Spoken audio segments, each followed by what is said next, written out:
Hello, everyone. I am Ellie Zambrano, Executive Director of the Center for Innovation in Social Work and Health. Welcome and thank you for taking the time to join us this evening, both in person and on Zoom, for our Hubie Jones Lecture in Urban Health. Today's event, Health Leadership for Health Justice, featuring Dr. Joseph Betancourt, explores the role social workers and public health professionals play in developing anti-racist leaders in medical care. Our goal for the center is to provoke thought and stimulate action consistent with our mission to improve health outcomes, population health, health equity, social justice, and expand the impact of social work in health. We define health in broad terms, consistent with the World Health Organization, to include physical, mental, social well-being, and to involve work at the individual, family, community, institutional, and societal levels. Before we begin tonight's presentation, let's review a few event details. Dr. Betancourt will speak for about 30 to 40 minutes, and then we will have time for audience questions, both in person and from our Zoom audience. For those on Zoom, please type your questions into the Q&A section box. We will share with the speaker and we'll take as many questions as time allows. If you're a social worker needing continuing education credits for this event, you'll receive a link in your email after the event to a quiz that you must take in order to receive your continuing education credits. This event is also being recorded and will be available on our website afterwards at www.ciswh.org. To get tonight's program started, I'd like to introduce Dean Jorge Delva for the Boston University School of Social Work and Director, and Paul Farmer, Professor for the Center for Innovation in Social Work and Health.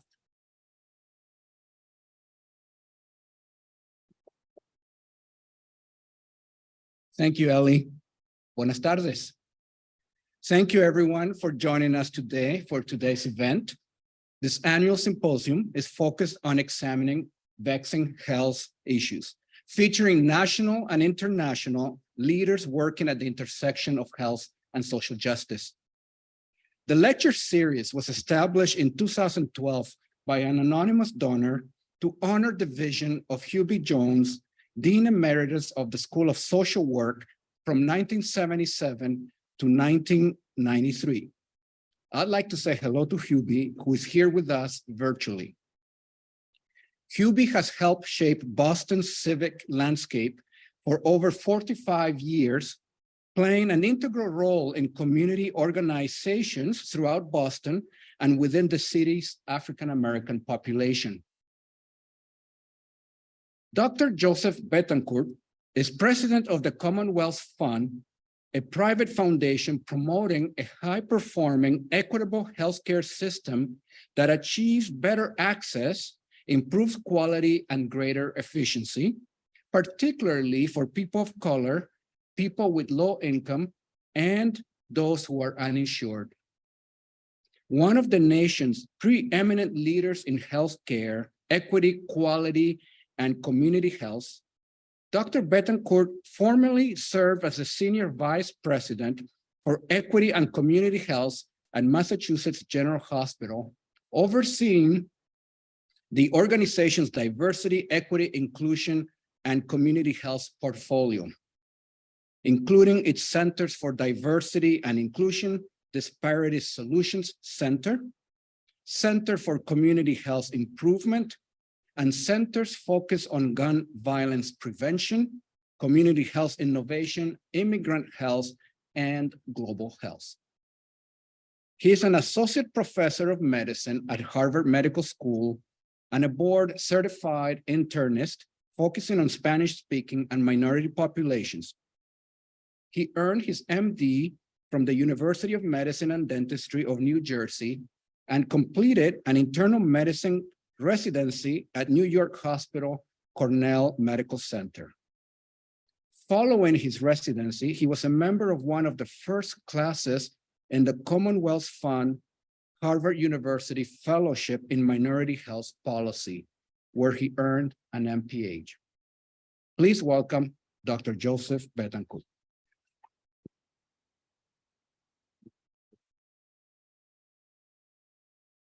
Wonderful. Well, thank you so much for the kind introduction. Thank you for the invitation to be here. It means so much to me. I think this is just the second or third presentation I've had in my new role. So it's an honor and a pleasure to be here with you. And I look forward to this conversation. Thank you to those who trudged through the rain to be here. Those who stayed home are probably very smart to stay home because the weather is quite terrible, but I'm thankful for everyone here, whether you're here with us virtually or here with us in person. Again, I'm appreciative. And for those of you who are with us virtually, please stay engaged with us and make sure we hear from you as well with questions and discussion. I want to begin by just really acknowledging the incredible leadership of Hubie Jones. And again, it's an honor and a privilege to be here as part of a lectureship series named after him. I did a little research on Hubie and know he's also from New York, like I am originally, and he also saw the light and came to Boston like I did, and somehow I've gotten drawn back to New York City to the Commonwealth Fund. But Hubie, I thank you for all you've done for the city. I was just at a meeting recently where somebody mentioned your name and your incredible leadership. So thank you, and it's an honor to speak at a symposium that's named for you and your incredible leadership. So I again feel very lucky and look forward to seeing you in the future. Maybe I'll just begin with a little bit of a background, who I am, what I do and why I do it, and then I'll hope to just provide some comments on an area that's near and dear to my heart, work that I've devoted my career to, the area of health equity. A lot of people, when they have raspy voices, say, oh, I got a cold or this or that. I was yelling for the Boston Celtics last night. So that's how I now have lost part of my voice. And so we'll hope they do better.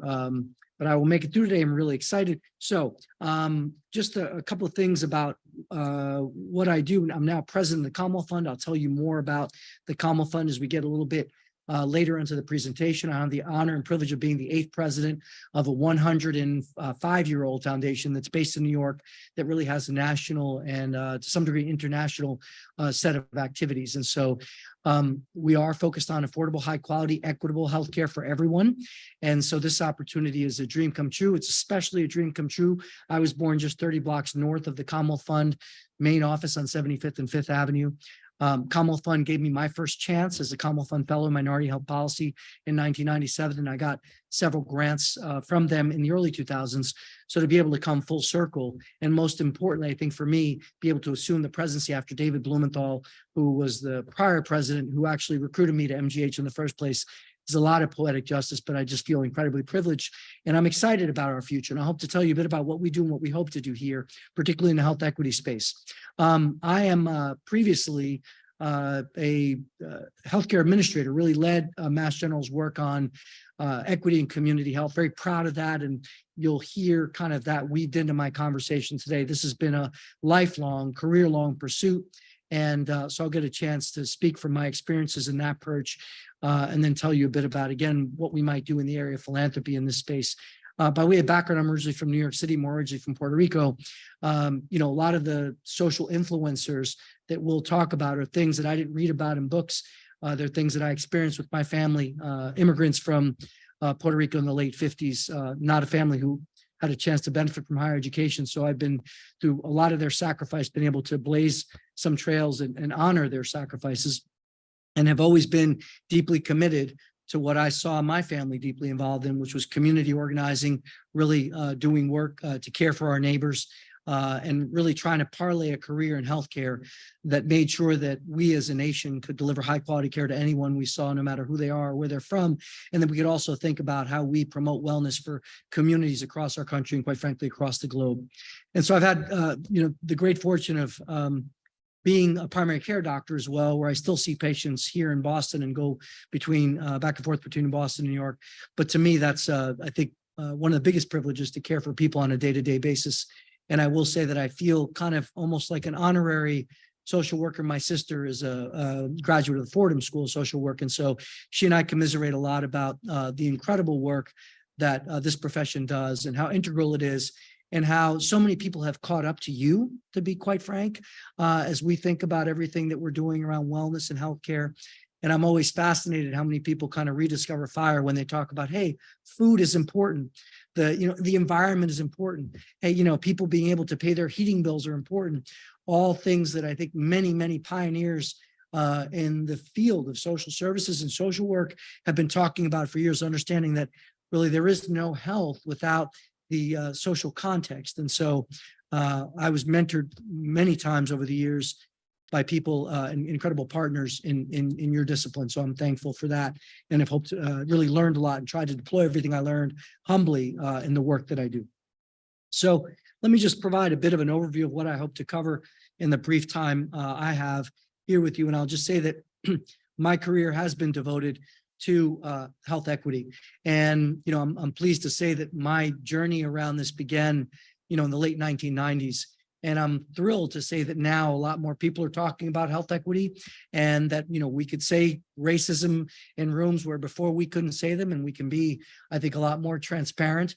But there's been a lot of us who've been on this journey for a long time, care deeply, and are excited about the future, but also, a bit concerned about the pushback that we're seeing as we think about the work in health equity. I'll talk about that in a bit. I do want to just share what I've always put forth as the root causes for disparities in health, and then end with what I believe are some key observations from the past, where we are today, and where we might need to go in the future. So it's always important in my view, and in my career, I've always tried to acknowledge the historical context of health equity and disparities in care, and also be very, I think, careful to acknowledge all the leaders whose shoulders I stand on. And I begin here with a book by Michael Bird and Linda Clayton, An American Health Dilemma, Pulitzer Prize nominated, that really talked about the issue of health equity, race, medicine, and healthcare in the U.S. Going back to the 1900s. 2 volumes that for me were an incredible education. But at the end of the day, we know that this conversation we're having, this conversation of disparities in health and healthcare, is not a new issue. It's longstanding, and it's part of our history and national fabric. We also understand that there have been countless reports, publications, no short list of evidence and advocacy over the years that really have helped move this issue forward. But at the end of the day, we are nowhere near where we need to be and where we aspire to be. And this is, I think, our journey. People like Jack Geiger, people like Michael Bird and Linda Clayton, many other leaders who I think were partners and mentors for me in this space, requires me to acknowledge, again, all those leaders who paved the way, people like Hubie Jones as well. And so I do want to share with you kind of where I jump into this work in the late 90s, where I, as one of very few Latino medical students in a city, Newark, New Jersey, where, we're learning all the best science and all the best treatments, but it becomes very clear to me that you could have all that science at your disposal.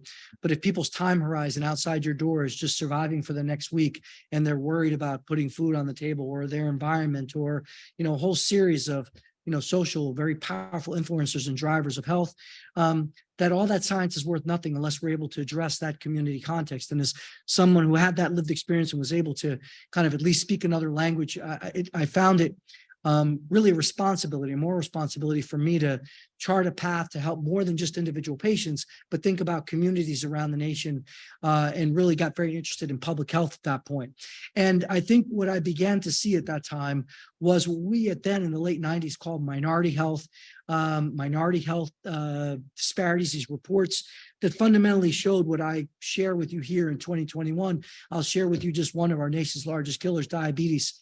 And here we're looking at differences in health outcomes in diabetes. And the characteristic that we're stratifying by is race and ethnicity. And I could say that we know that we have differences in health outcomes based on a lot of different characteristics: socioeconomic status, by gender, certainly by geography, and other factors. But ultimately, my particular interest has been racial and ethnic disparities in health, looking at differences in health outcomes when you stratify by race. And if we look at our nation's largest killers, you see similar stories to this: significant differences in health outcomes for cardiovascular disease, HIV/AIDS, infant mortality, cancer, when we stratify by race, ethnicity, and we benchmark against the majority white population. And so this slide illustrates these disparities in health between white, Black, Hispanic, Latino, American Indian, Alaska Native, and Asian Pacific Islanders. A very 30,000-foot look at race and ethnicity that really comes from data from the U.S. Department of Health and Human Services. And ultimately, what we understand is that we as a nation don't do a great job of collecting health statistics by race ethnicity. In many states, 2 or 3 categories used: white, non-white, or white, Black, and other.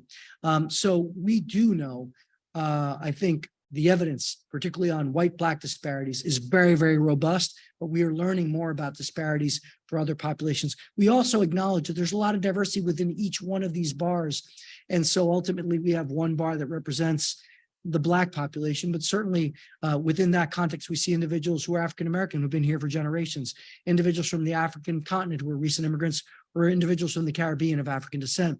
And again, there's diversity within each one of these bars. But as we look at this as a bit of a kind of litmus test for how our nation is doing, really, since as long as this data has been created, we know that we see significant disparities in health, with minority populations doing significantly less well and dying at greater rates than their white counterparts. Now, often people ask, well, why do we see these disparities? And we make the very clear case that the social drivers, the social influencers, previously called the social determinants, that term has evolved now because people have felt like that term meant that the individual's kind of health trajectory was predetermined by their social environment. And we really wanted to call out the resilience of people, the resilience of communities, and talk about these drivers and influencers. So that language has even evolved. But ultimately, we do understand that the social drivers do disproportionately impact communities of color. What are these social drivers? They are all the things that you all work on and talk about every day and for a long, long time.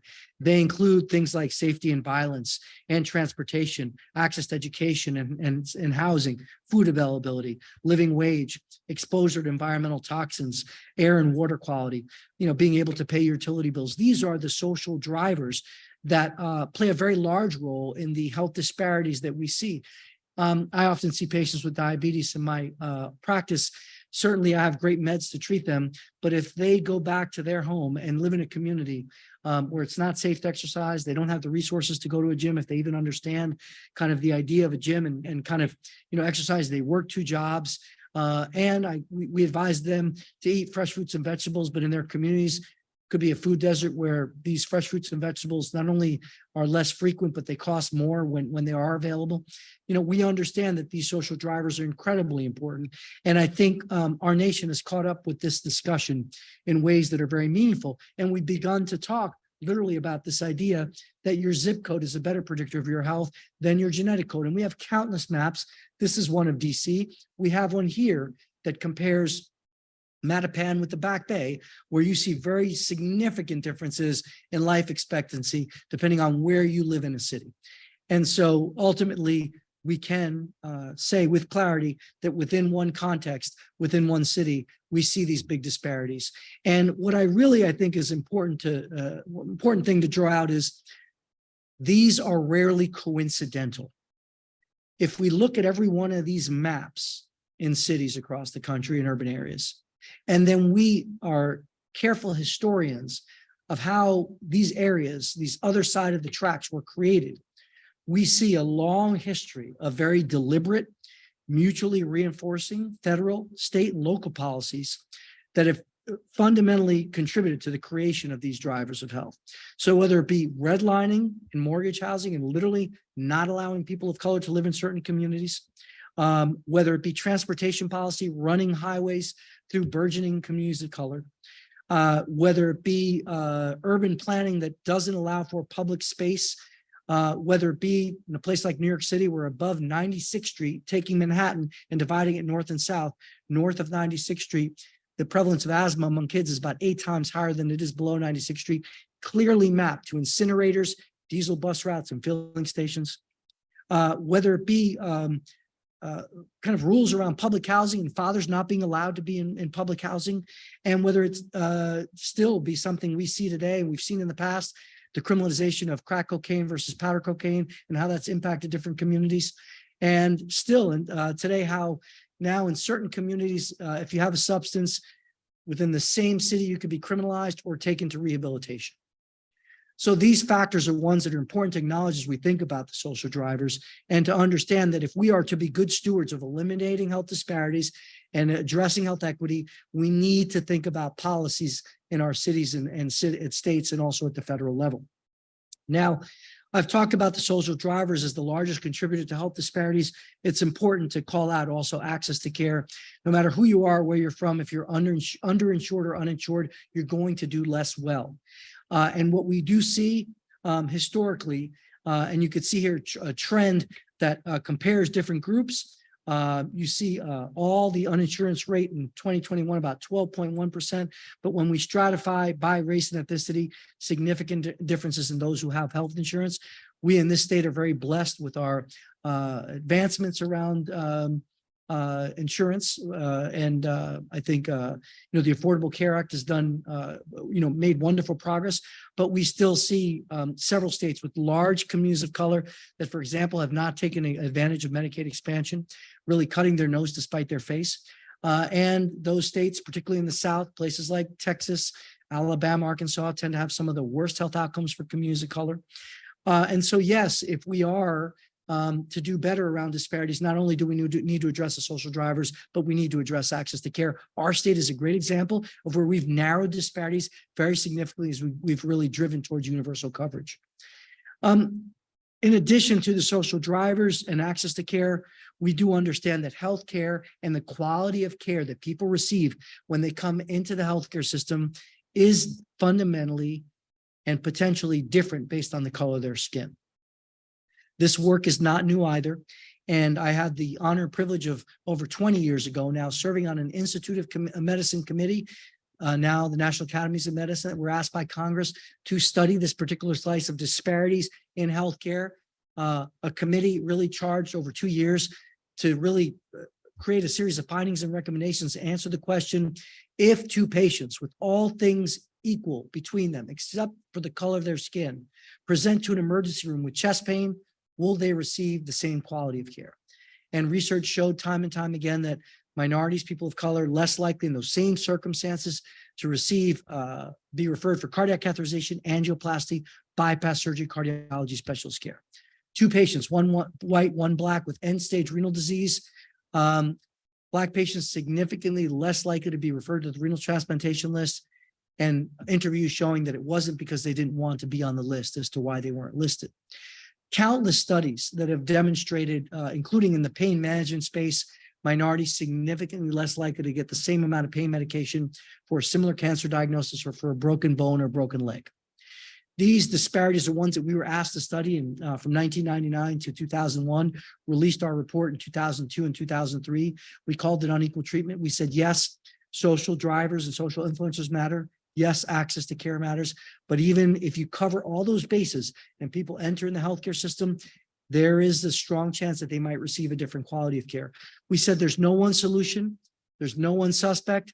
The factors that impact communities of color also impact other patients when they come in to the healthcare system, and that these factors, difficulty navigating the system, difficulty communicating with healthcare providers, stereotyping, and structural racism in healthcare, and also mistrust of communities, well earned, by the way, all create the perfect storm for very significant disparities in healthcare that add to what we see and further worsen our disparities in health as a nation.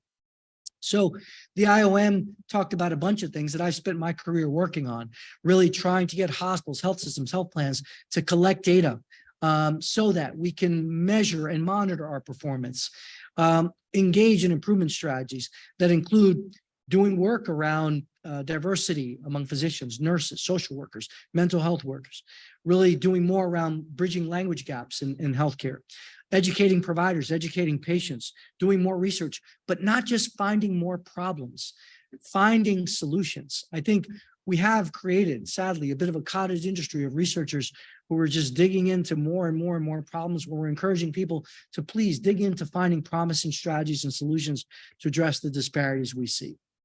So I now want to just quickly pivot to kind of a look back in my career, what I call a tale of 3 chapters, and during my career of kind of how our nation has kind of moved forward around addressing disparities. So, chapter 1 for me a real significant pivot in 2002, the release of unequal treatment, which was seminal only because the US really respects the Institute of Medicine. They know it's evidence-based, it's rigorous. We said that a lot. We're not the first report that has documented disparities, but as we know, sometimes the right messenger is really critical, and the IOM was that right messenger. And so 2002, the Institute of Medicine report on equal treatment comes out. That does add a lot of energy to this conversation. We see a flurry of activity among early adopters, progressive leaders who try to dig in to addressing healthcare disparities, committees, blueprints, but I would say a time that was very heavy on aspiration. And that time progressed up until about 2007, 8, 9, 10, when conversations about healthcare reform really began in earnest. And it was really exciting. We talked about expanding coverage, and we said, yes, coverage will help us address disparities. And there was a very, very big focus on the social drivers and the social determinants, which we welcomed. The challenge was that healthcare reform really started to suck out all the oxygen in the room around conversations related to health equity. And as we talked more about the social influencers, people in healthcare began more and more to say, yeah, see, that's what we always said. It's all about that stuff out there. It's not about what we do in here. And so we had to bridge that conversation. And we said, we were always saying it's a both and, not an either or. But ultimately, that focused on population health. I would say it almost had a whitewashing effect on the kind of hard facts around disparities and racism, and more neutral terms like population health or health equity by way, instead of disparities or minority health, and less intensity on work in that space, I think happened for a series of years, 2008, I'd say till about 2016. An exciting third phase happens where our nation begins to push to this concept of value, this idea that we're not only going to just be paying, or we're no longer going to just be paying for quantity of services, but we're going to actually be paying for quality of services. Health plans, particularly here in Massachusetts, we turn to alternative payment models where we're not just paying for, how many people I saw, but how well I am a provider and as a system managing and performing in the care of patients with diabetes, heart failure, high blood pressure, and the like. We saw that as very exciting because we were able to innovate now with community health workers, navigators, social workers in our practice, really bringing behavioral health and mental health into that practice as we had an opportunity to really think more deeply around better health outcomes and all that went into better health outcomes. And that was very exciting. And we were moving along slowly and steadily. And of course, 2020 brings a series of seminal incidents and events to our nation's forefront, which fundamentally change this entire conversation. So the COVID pandemic, which I was deeply involved in here in Boston and greater Boston, which disproportionately impacted communities of color, I think became a clarion call for us to say, these disparities were here and the pandemic unearthed them. All the reasons that we knew. It was predictable that this pandemic would disproportionately impact communities of color. So I think that was a seminal event that really drew more and more attention to health equity. And certainly the murder of George Floyd, among many, many other people of color around that time, created a national reckoning on racism that I think really catalyzed the whole new discussion around racism in the US in all aspects of society, but we leverage that in healthcare. And ultimately, we began to talk much more about historical racism, structural racism, the social determinants and social drivers, and disparities in health and healthcare with a louder voice than ever before. And it gave us the opportunity to really move from, again, what I felt over the years was drip, drip, drip progress, early adopters, but not the scale we ever wanted, to move from aspiration to execution with healthcare systems now really setting out plans with goals, timelines, milestones, accountability, resources, transparency like never before, applying rigor to the area of health equity like we do in all other areas, but had never been applied to health equity. And so this time called for meaningful change. And I would say this is the chapter we are in now. That being said, we predicted and are clearly seeing the incredible pushback now nationally. And I would argue, the real blatant racism standing up against all things equity. And, we are challenged by that reality. So that takes you now to my role at the Commonwealth Fund. As I mentioned, we're a little bit more than 100 years old, founded by Anna Harkness at the turn of the century, who set aside resources for the common good. Our resources been leveraged over the years to create some of the first medical schools in urban areas, public health departments, first rural hospitals, a lot of the research that undergirded the Affordable Care Act. Our mission is to achieve a high-performance healthcare system that provides affordable, equitable, and quality care for all. And we do focus on vulnerable populations. So this is a dream opportunity for me to leverage now philanthropy in this space. And we are thinking about our work in a variety of different areas, really addressing some of the key components that I mentioned: universal coverage, health equity, improving how care is delivered, controlling healthcare costs, and really learning from international partners across the globe. I'd say that as we think about our work in health equity, we understand that we fundamentally need to change the mindset of healthcare leaders and professionals and promote, not just through aspiration, but with execution and rigor, an anti-racist healthcare delivery system and healthcare policies that really look at healthcare through the health equity lens. This is an exciting time, and I inherit really a wonderful portfolio, and will look to take us into much deeper waters in this space, and I'm proud of that potential. So I guess I'd end here with the future. I do believe that as we look to the future, that rigor of execution will be critical. I do believe fundamentally that for a lot of my career, I spent nibbling around the edges, being opportunistic, trying to take opportunities where we could get them. And now it's become very clear to me over the years that what really drives what we're doing in health equity is healthcare financing and regulation. And so creating systems that finance healthcare and regulate healthcare with a focus on health equity will be essential. And we see the Center for Medicare and Medicaid Services health plans, the Joint Commission that accredits hospitals, NCQA that accredits health plans, doing more in this space, and we'll aim to catalyze that as well. Focus will be essential, and I think we've always tried to think about equity in the care journey from a person's doorstep to, when necessary, the hospital bedside and back to their doorstep. That's going to be incredibly important for us. And I guess I'd end by saying that the pushback that we're seeing is real.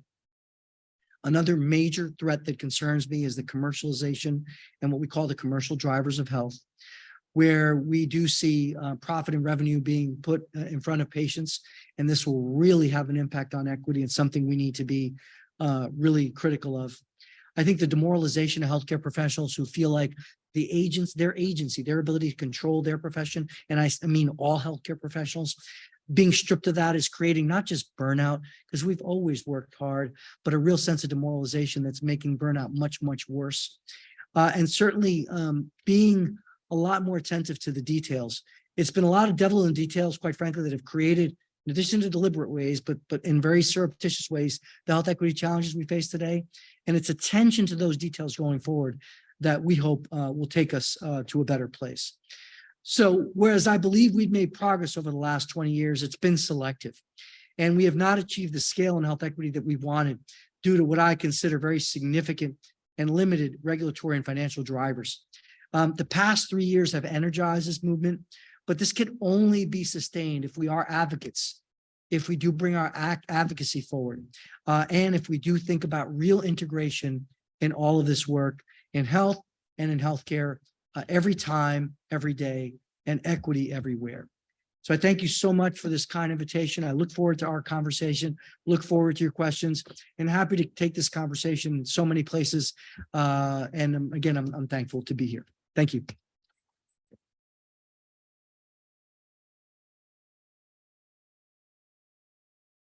So I believe we're now going to transition to what looks to be a comfortable fireside chat.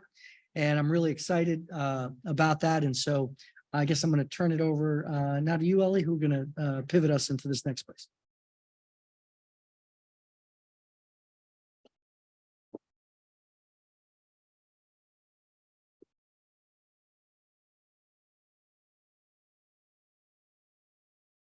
Thank you so much, Dr. Betancourt, for your talk. Very exciting, and we're going to transition into our Q&A portion of tonight's event. And first, I want to introduce our moderator. Dr. Linda Sprague-Martinez is an associate professor and former chair of the Macro Social Work Practice Department at Boston University School of Social Work. She's also a faculty affiliate at the Center for Innovation in Social Work and Health. Dr. Sprague-Martinez brings practical experience in municipal and state governance, and as an adolescent mental health provider to build community collaborations designed to engage diverse communities of color and low-income residents in community planning and intervention development.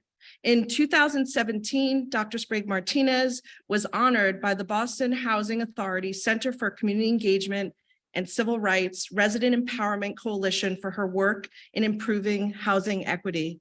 Thank you so much for being here today. Thanks for having me, Ellie. Hopefully folks can hear me. I was very excited by the invitation to come today.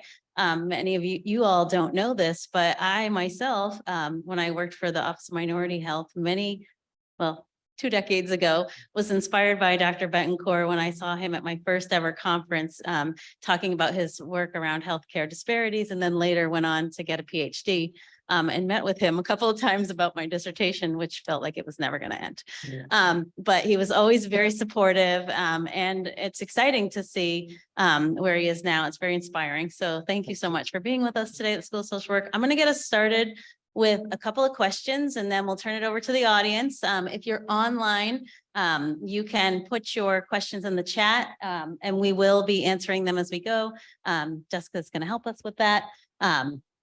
But in the meantime, I'm going to get us started. So many questions, that points that you brought up, so important. I'm going to start just with one, really thinking about the unequal treatment report, because I happened to read a piece in Stat News that spoke to Brian Smedley about it. And I know that it was so critical when it came out, especially for us working in offices of minority health here in New England. We were organized as a region, and it really helped move the needle, as you pointed out, around wow, there is that bias, and they didn't say racism back then, as you said, stereotyping in medicine. But in thinking about this idea of here we are 20 years later, and yeah, we've made some progress, but we haven't made much progress. There are still rampant healthcare inequities. We see that right now with long COVID. We're seeing people being turned away, not recognized, not heard, not listened to by their providers. And I'm wondering, in your opinion, what is it going to take for us to 20 years from now, when I'm 75, and are we going to be having the same conversation? How do we get to this idea of an anti-racist healthcare? How do we get there? Who needs to be involved? What's the role for social work in something like that? But if you could just dream for a minute and really help us to think about what that would look like. Yeah, thank you. I mean, as I reflect on the last 20 some odd years in this area, certainly we've made progress. But there was 20 years before me, and there's going to be 20 years after this day. And I think we do always want to be making progress. It's a good thing. And I think the challenge is that when you do this work, there is always the urgency of now. You feel like you have this window of opportunity during your career, during your lifetime to really advance these issues. And we've made progress in certain places. Conversations we've had, I think these last couple of years have really made this, really advance, the topic really advanced significantly. But I think for me, what I've really come to understand is that this is a journey, sadly, that we need to continue to move forward on. It's not just going to be a flip of a switch. And I was, kind of doing everything I could and still, try to do everything I can to advance this. But I've developed a sense of zen just around this idea that my responsibility is to do the most I can to advance this as far as I can, but they will never be fully eliminated. It will take just, so much. By the same token, I'm completely inspired by a couple of things. First, this next generation. And it's interesting because, some of my mentors said, I'm inspired by you. Each generation inspires the next. And I think this generation is incredibly inspiring. These issues to this generation, I think, are much more front and center. That we have an incredible sense of activism, of interprofessional and interdisciplinary engagement around these topics. Really, this idea that no, just because it's been that way, that's not okay. Just because it's always been done this way doesn't mean it should be done that way anymore. So I'm excited about that. I do think that there is this one thing I've seen in my career is that at first I thought it was just passive neglect, but I think we've seen that there's a lot more, and I was naive and perhaps optimistic, but I think we see now, across our nation that it's a lot more deliberate and a lot more open indifference, not just indifference, but deliberate efforts to really maintain the status quo around disparities. And when you look at this nationally, you see it very, very clearly where, the areas around the country that have the biggest disparities are the least ones to do something like Medicaid expansion and provide coverage to their citizens, when in fact that could fundamentally improve the health and wellness of their states. And there's no shame. I mean, they could be at the bottom of the list on health outcomes in the US every year and still not move. And you look, at the communities of color that live in those states, I think that part has become really difficult and hard. And ultimately, almost like the Civil Rights Act, where this idea that, we could try to change hearts and minds, but it is going to take law and policies and accountability and enforcement.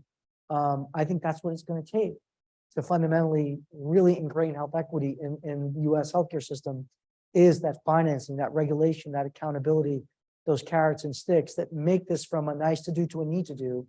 I think that's where the future lies. And we can kind of innovate a lot. And there's been a lot of innovation. But what I often say is there's a whole graveyard of incredible innovation funded by foundations like mine and others that really demonstrated great progress, but the healthcare financing system didn't support it after the grant ran out. And so it's that financing that's really going to create that sustainability that we need. And it's prioritizing equity that's going to be what's required. I have another quick question, then I'll turn it over to the audience. I know you're all waiting, but I have the microphone now. Sorry. No, just kidding. I was really pleased when you were talking a little bit about, you referenced, gave a shout out to Jack Geiger. Yeah. And a lot of people don't know this, but John Hatch, who has worked closely with Jack Geiger, is a social worker. Yes, Before he had his DRPH, he had an MSW. that's right. And a lot of the work, when you look at the work of the community health center movement and those social programs, kind of like, I always call it the inside outside game, right? Like there's things that have to happen, as you pointed to, these social drivers that we have to address. Well, we're also kind of fixing the healthcare system for when people do get sick, they can actually get care there. And one of the questions I had for you is if you could think about a little bit about what is the role of healthcare? You also referenced organizers at one point. And so there are a lot of people who are on the front lines, a lot of social workers, community organizers, who are really doing that policy practice. They're pushing for change. They don't always have the data. Mhm. We saw this shift, healthcare systems are collecting data around social determinants, social drivers.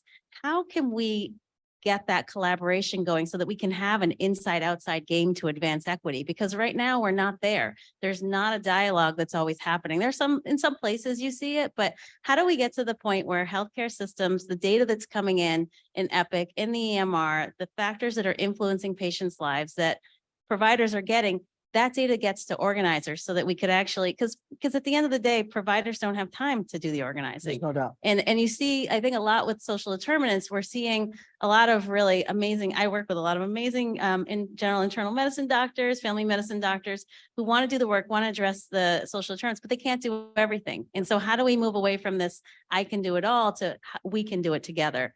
Yes, So. there's no doubt that this is going to be really critical. And I think we're early days here. Major progress has been now.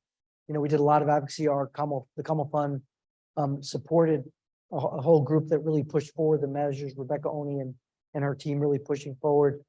The Center for Medicare and Medicaid Services now requiring a collection of social determinants. That was a lot of work for a very, very important policy. But it's just one step, because collecting the data alone is definitely not enough. It's, is that data actionable? How do you make that data accessible? How do you really make that data part of a team sport? How do you understand that whereas that data is collected, in hospitals, at the end of the day, it's strong collaborations with community-based organizations and providing those community-based organizations the financial support they need. We can't just be giving referrals to CBOs without supporting them as real partners in care. I think that's the advocacy that needs to happen now. It's just say, great, you're collecting it. We all realize it's important. How are we going to share it? What are we going to do about it? How are we going to hold ourselves accountable for improving performance at the community level? And, how does payment play a role in here? That's we've kind of turned a major corner here. But I think there's a lot of hard work that needs to be done. And it is work that needs to be done around advocacy across disciplines. And it has to be work that's funded appropriately. It can't come at the backs of underfunded community-based organizations, you know, underfunded healthcare professionals like social workers, like community health workers, who are incredibly talented and quite frankly, do incredibly important work. Oftentimes more important than what we're able to do in a 10, 15-minute visit in the exam room. How do we shift the balance of resources in healthcare? You know, we continue, and we just, again, published our report on international comparison, you know, with other OECD nations. And year after year, we spend the most on healthcare, have the worst health outcomes, most disparities compared to other OECD nations. So we are not getting our return on investment. And I would argue the amount of money we're spending, the reason why we're not getting that is because those are funds that are kind of misdirected at the kind of sexy, shiny stuff and not the kind of grassroots things that need to happen that really link to better health and wellness.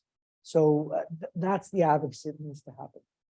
Great. Thank you so much. I will open it up for the audience. If there are questions here in the room or online, folks. Questions for Dr. Betancourt? Okay, Rebecca? Thank you very much for a wonderful presentation.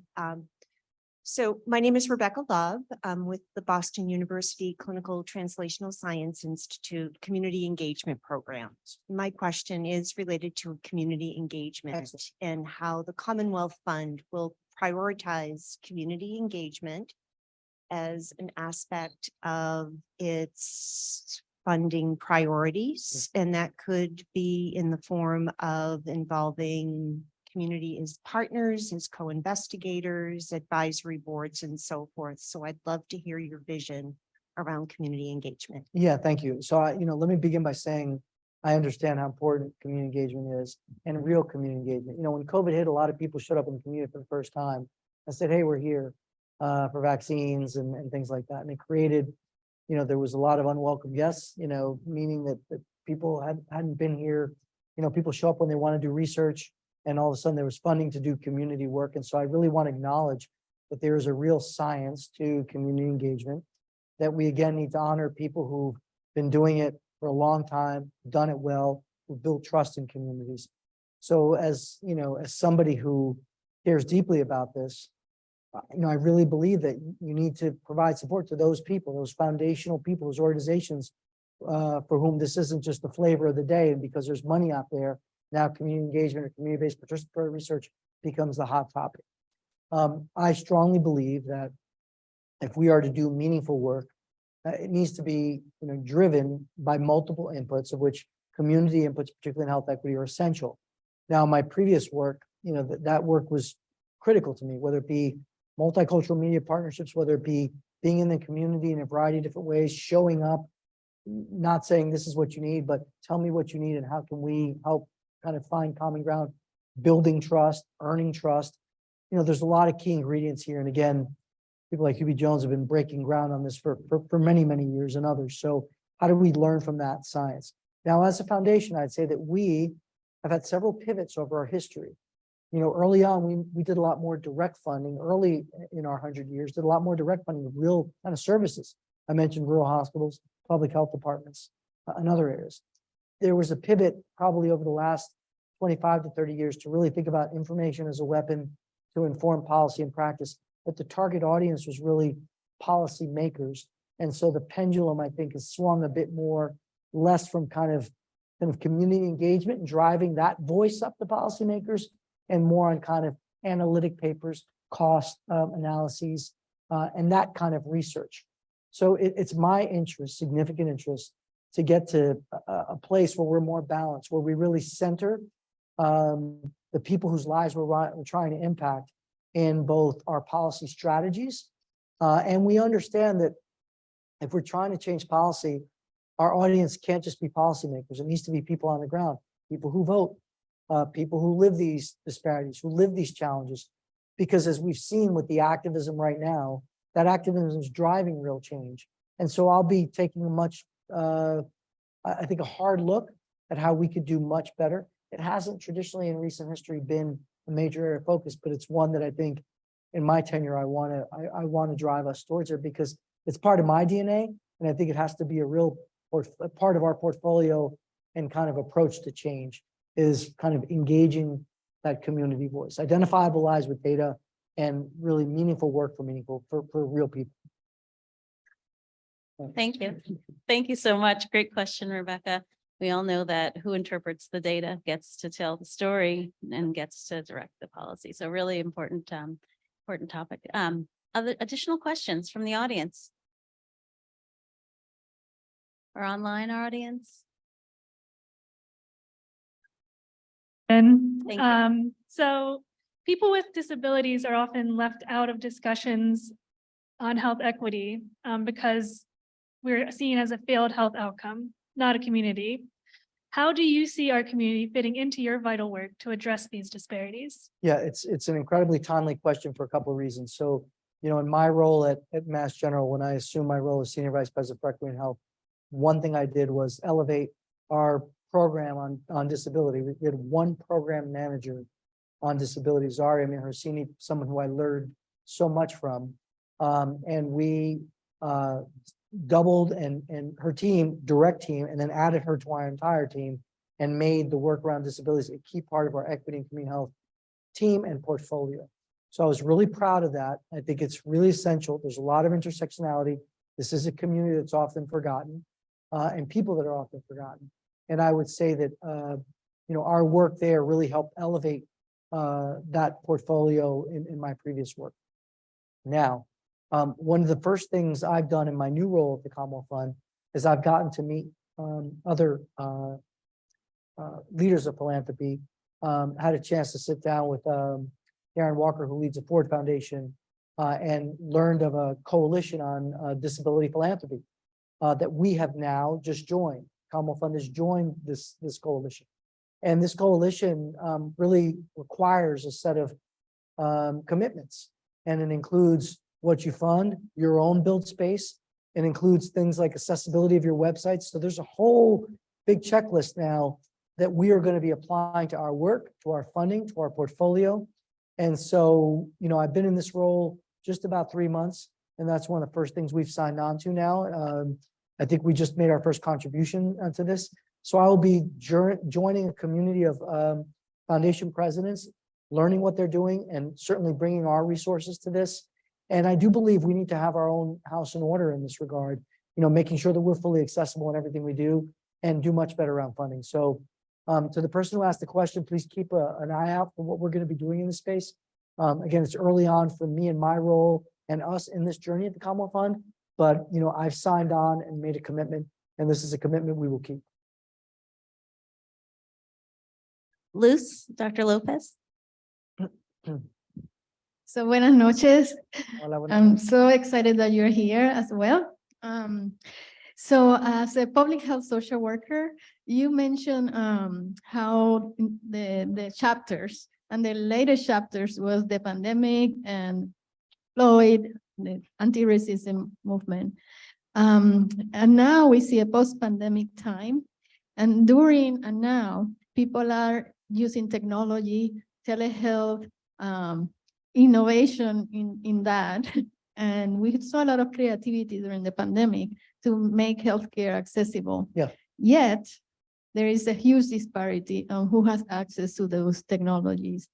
So as a Latina and as a person that is committed to the communities and also national and global community, I think we need to think about how technology can bring us together and the role of social workers in that. Yeah. So what is your thought? Yeah, so, you know, I'd say technology is advancing at warp speed. I mean, my son showed me Chat GPT like in December, and look, now it's all anybody could talk about, artificial intelligence. You know, the pandemic forced us, I was a primary care doctor, you know, it forced us to do virtual visits. You know, a lot of my patients couldn't do them on Zoom or Doximity or, you know, so I was doing good old fashioned telemedicine visits. And when you think about the financing piece, you know, at first blush, the payment for a telemedicine visit was less than a virtual visit. And there was advocacy done to eliminate that disparity because, you know, that I think was an incredible challenge. And I think historically, we've always seen that new therapeutics, new technology, there's always like a 5 to 7 year lag for a variety of reasons as they take impact in vulnerable communities. So we have this history where we see that diffusion of technology is slow. We have the pandemic that I would say supercharged a lot of innovations that I think fundamentally highlighted the digital divide, highlighted a lot of the challenges of people being able to use technology that we need to really reconcile quickly, because this ship is, this train has left the station and it's moving fast. On top of the fact that we have real concerns historically about the way we've used race in clinical algorithms and in technology, and we learned, for example, that the pulse oximeter that measures oxygen saturation that we use throughout COVID to really predict how well people are doing and whether we need to start to think about getting them into the intensive care unit, really did a poor job with people with dark skin, and we didn't know it then, right? So, we need to think about these technologies in all ways, shapes, or forms, in therapeutics, in digital, in our devices, and certainly in the artificial intelligence activities that are going forward. Because what we're all saying is that, these AI systems are building from they're taking information from ongoing systems with a lot of bias built into them. And they're being constructed by individuals who may have the same biases that we've been battling forever. So this is a battle that now is opening up on multiple fronts. And it was opened up on maybe just 1 or 2 fronts previously, and now it's multiple fronts. And so there's a lot of groups that are talking about this, going all the way back from removing race from algorithms, to thinking about devices and therapeutics and virtual and digital divide, and the new frontier of AI and clinical decision support and these tools. So this is a problem that's gotten bigger, not smaller, and it's a problem that deserves a lot of attention. And it's one that in my role, I'm particularly interested in. And I think it's one that hopefully we'll get a chance to invest in the future. Great. Thank you so much, Dr. Lopez. Are there any additional questions online or Carla? This is maybe not a well thought. Well, I'll just take a stab at it. Do you see the Commonwealth Fund and other philanthropies having a role in creating a convening, not just of community leaders, but professionals in different fields to look at the issues that you've been discussing and then advocate for them in Washington? Yeah, I think that's, our role as a convener is critical. We are nonpartisan. And so we're trying to find solutions anywhere we can. Fundamentally, we have at times leveraged things like the National Academy of Medicine to do convenings and supported their incredible gravitas, right, that they have. But I think this is a time, certainly for me in my very new role, to think about ways in which I can do exactly that, leverage our convening power. I'm building relations with other foundations like, Rob Wood Johnson, I mentioned Fort, others, so I view this challenge and these big challenges as ones that I certainly can't solve alone with the Commonwealth Fund, and that big problems deserve big partners. And so I'm, trying to engage my philanthropic partners to do exactly this, to develop, advocacy strategies. There's no shortage of blueprints. There's no shortage of knowing what we need to do. It's really thinking about how do we develop an execution strategy around policy and practice that needs to happen. And that does include advocacy, which is, convenings could provide blueprints for that are very, very important. The work that led to the new measure on social determinants of health that is being created, that was so detail oriented. The steps were like 50 steps. And to your point, we could know the right thing to do, but it is going to require that level of kind of detail orientation along with advocacy that's going to get us the policies we need. And so I'm excited about those opportunities to bring those pieces together. We've been heavy on that kind of rigor policy side, but I do think the advocacy side, or, and when I say advocacy, it's really kind of providing resources for people who can make the case for, things like good healthcare coverage, Things like good health outcomes. Those are nonpartisan issues. Those are truly, I think, issues that are essential to where we want to go as a nation. And so I'm hoping that we can find some common ground and do exactly that, bring people together and create a strategy that's a lot more diverse. Great, thank you so much. A great point. It reminded me back of, I remember when the unequal treatment report first came out, I remember Brian Smedley would talk a lot about building public will, like how do you build will around this issue? And I think that convening, bringing people together is a good step. One quick question, you were talking a little bit about really some of the benefits that the learning that happened in terms of COVID-19, how our systems had to loosen up because there weren't, if they didn't loosen up, then we weren't it wasn't helping anyone. And so as the systems loosened up, there were lots of policies that went into place in healthcare delivery, but also in social care and in addressing some of the social drivers. Not that there weren't problems, but there were benefits as well related to accessing, paid time off, things like that. But with, pandemic emergency ending, where we lost the housing moratorium, we lost other benefits. And what are some things we can be doing around that in terms of, we saw that there were benefits. Why are we going back? How do Yes. how do we move forward? 'Cause Yeah, there's no doubt that, COVID, I said many times, was the best of times and the worst times. The worst times, for all things we know, is the best of times in that, post-pandemic, we had the lowest uninsured rate in our nation's history. We extended Medicaid. Now we're going through Medicaid redetermination where we expect we're going to lose a lot of people in the roles of the insured, which is a problem. We've stepped back on a lot of different things. And, I think that's a major challenge. The exciting part about COVID was we were able to put into place very quickly a lot of things that we knew made sense and that people were able to come into, often bipartisan agreement on, whether it be addressing food insecurity, housing, heating bills. I mean, the list goes on and on. It really was a time where we, I think, leveraged a lot around the social influencers. And as the emergency status kind of falls into the horizon here, into the sunset, I'd say, it is challenging because a lot of those problems have not gone away. And we will expect, I think, a significant backtread here. And so we need to advocate. What we've been trying to do is advocate for all the good things that happened in COVID, like, ways in which we were able to mobilize and put in policies in place that help protect people and think creatively here. We may not be able to keep everything, but what are some practical common sense things that we should really kick the tires on and keep on a go forward basis? It is going to require a lot of advocacy. And I think it's something that we are very committed to. We're doing a lot in the redetermination space now, just to make sure that we don't fall back in the coverage side. But I think in all those areas, it's an important time to say, look at what we were able to do under duress, but that made a huge difference. And we should really have the courage to think about new and better systems and programs and policies going forward. Yeah, and I think you had on the slide, one of the challenges being competition, but the other piece during COVID is that healthcare systems partnered with each other. Yep. In a way that they're often in competition with each other. So how do Yeah, I will say that I mentioned commercialization and kind of glossed through it, but it's one of my biggest worries right now. I mean, if you see what's happening in the healthcare space and you see mega mergers, large systems, you see disruptors entering the healthcare space, right? And by disruptors, we mean non-traditional healthcare players.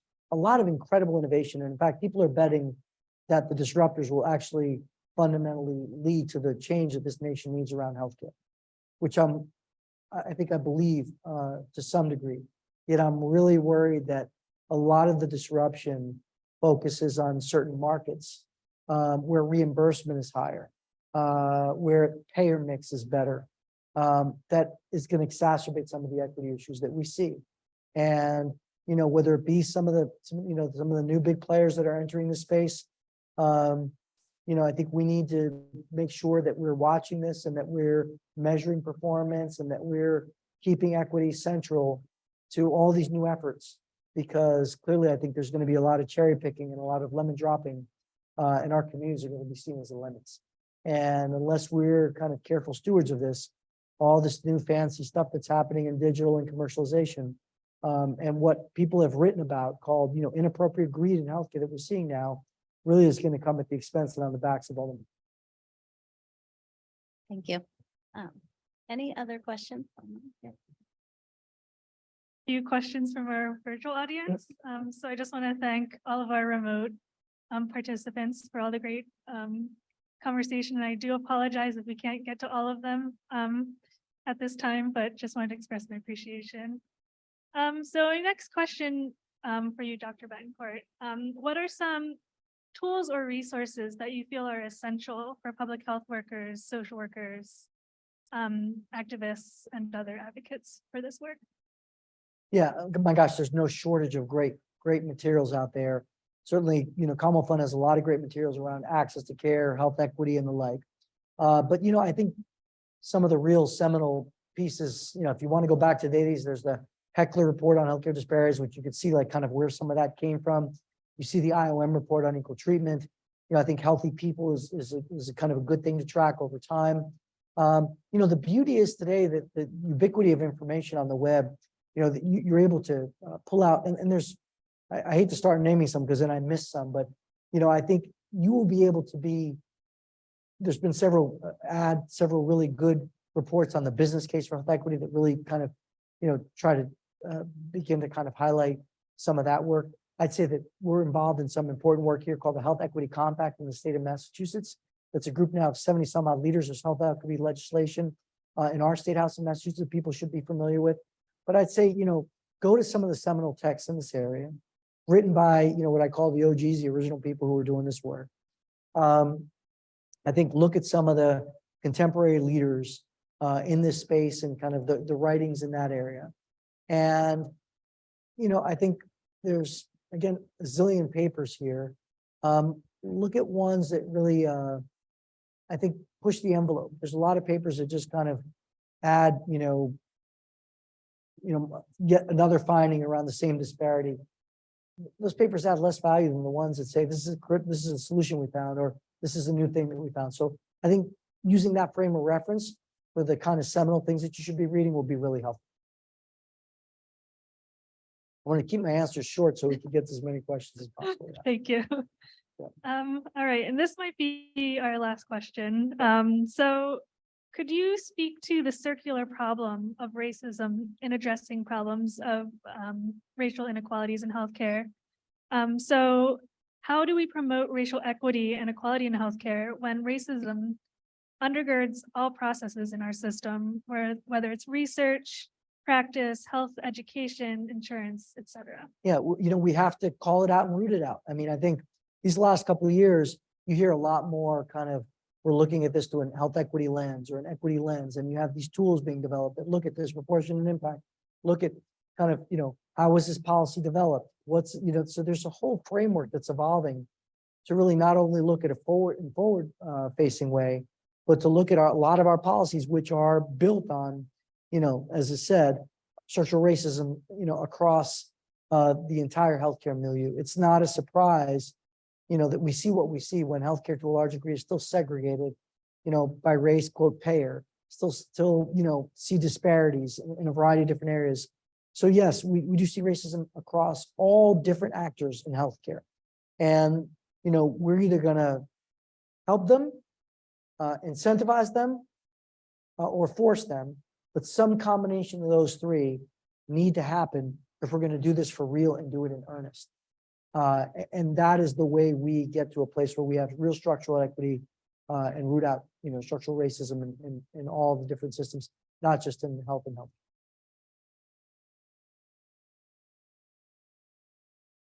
Can I ask one quick question on that, based on that?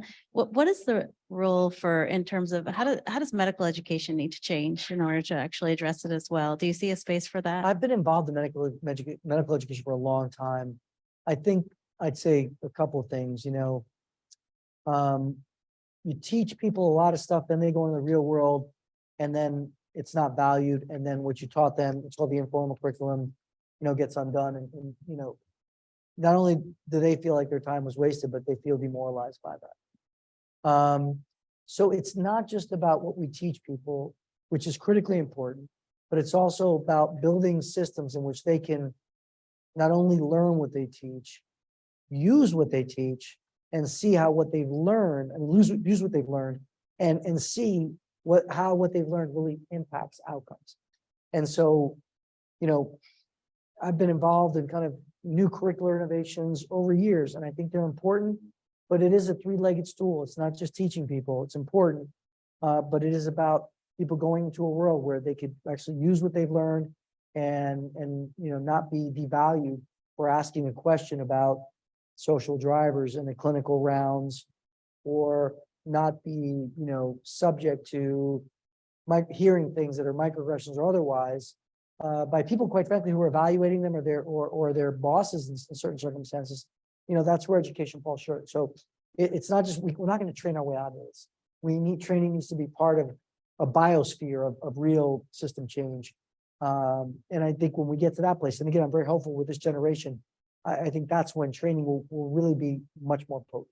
Yeah, no, I agree. And I think there's based on that biosphere of systems change, that's where I think that medical students can benefit from some social work education as well, and learning how to navigate those systems to make change from the inside and change Yeah, management. there's no Yeah. doubt. And to that point, just to add, I mean, I think, you know, we have physicians who get trained to some degree in this space and who enter a workplace and really want to do it. And to your earlier point, can't do it. There's no way they can't handle it in their time.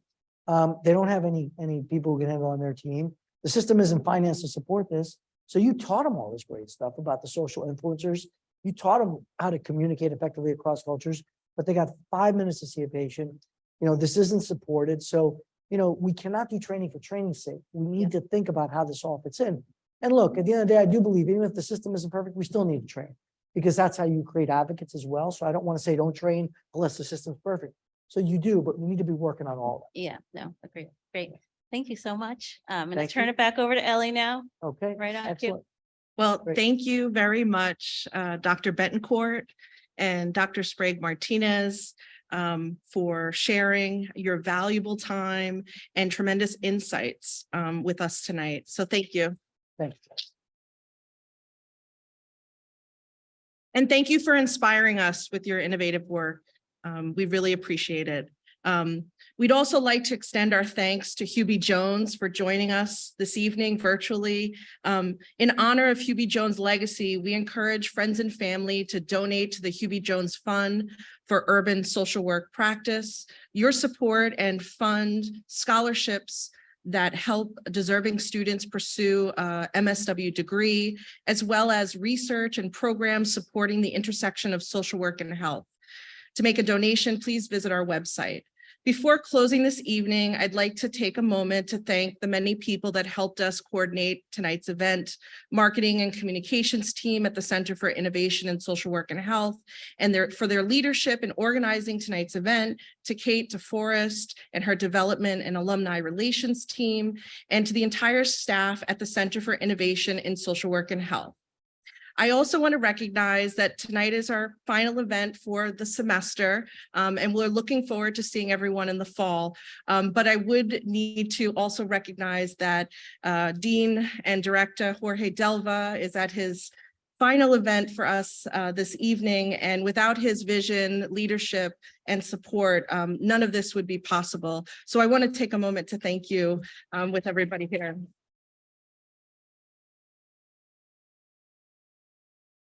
We hope that the information from today's presentation can help us all take additional action in our work to help advance health equity. Thank you and have a good evening.